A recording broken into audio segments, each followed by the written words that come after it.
So this is the teacher's sink. It's just like yours.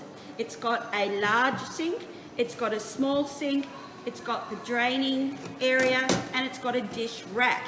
And yours you'll usually find upside down. That's just to drain off the water.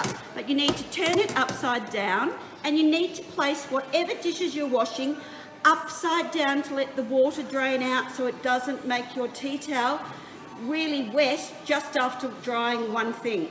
So I'm going to place my plug in.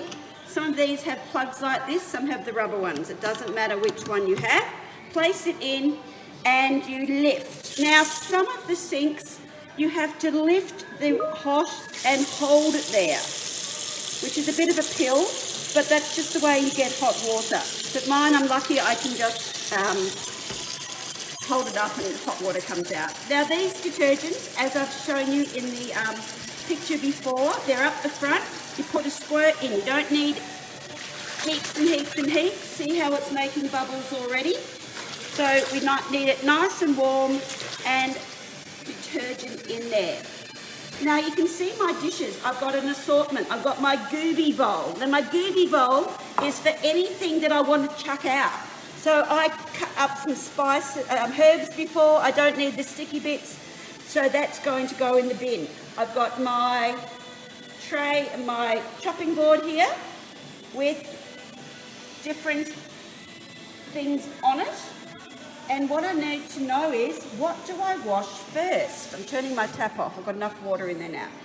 What am I going to wash first? You think about it. So what did you decide? Well, what I decided was I needed to wash and dry and put away my cook's knife up the front, because that's where they belong. So if you said the knife, well done. Then we go from the cleanest to the dirtiest. If you put the dirtiest in first, it's going to make all your water disgusting and you're going to have to keep changing it. So we go for the cleanest. Now I know these had, they had water and a couple of vinegar and things like that, so I'm going to wash that first. Then I'm going to wash my bowl because that's pretty clean too.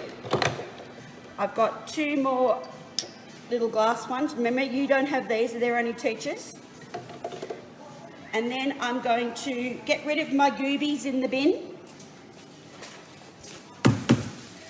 And that's got a bit of cocoa in there, so I'm going to leave that maybe till last. Then I'm going to wash my bowl. My sieve will be last.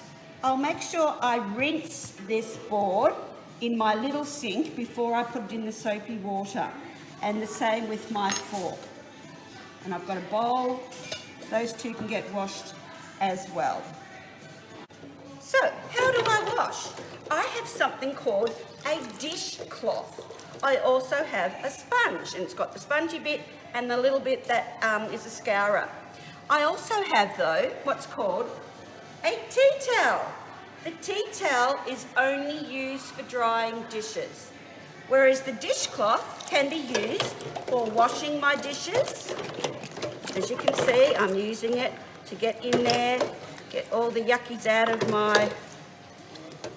And then I might just put this tap on and give it a little rinse before I put them upside down on the dish rack, because we don't want the water to stay in them and make it difficult to dry. Now, the next thing I'm going to wash is my glass bowl with the cocoa in it. Now, that hasn't got any suds on it, so I'll leave that there. Now, I did say I'm going to, in my little sink, rinse this chopping board. There we go. Because you don't want your dishwashing water to get dirty. So I've got my fork. I think I might use my scourer here. So I'm going to scrub my chopping board. It might leave a little bit of green on it, that's okay. Give it a quick rinse and pop that there too. Then I'm going to do the rest of the things that were in there. Give them a quick rinse, upside down.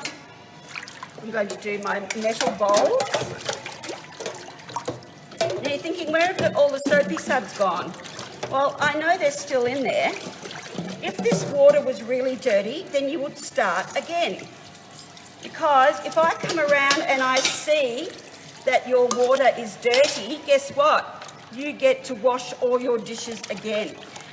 Now, if this only had flour in it, we don't need to wash it, but I know it had something else in it, so I'm going to give it a quick wash. Make sure there is nothing on there. If you've just used it for flour, just give it a shake and the flour will come off and pop it away. And there we go. Not hard. And then I use my dishcloth to wipe my bench. But you should have already wiped your bench before you started your dishes. As you saw with mine, I had all of my dishes stacked to the side. My bench was clean. I've done my dishes. I take out my plug. Up the front, I've shown you a picture of these. We have our sprays.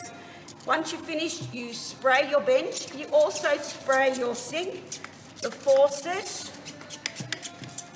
If you've been using the oven, you also spray your oven, your hob, the top. Use your oven mitts to take the grates off.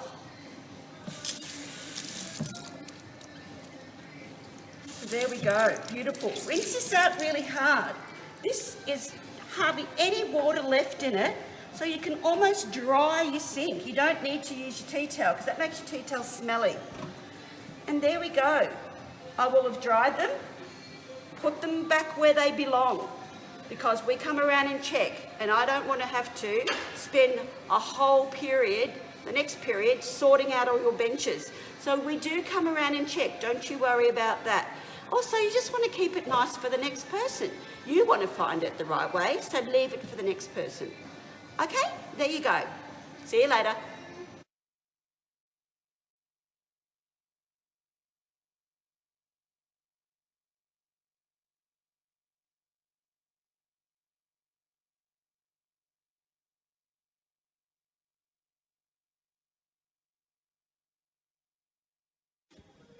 Do you know, if you wash the dishes and dry and put them away properly, you get to leave on time? Funny about that. So make sure you wash your dishes properly.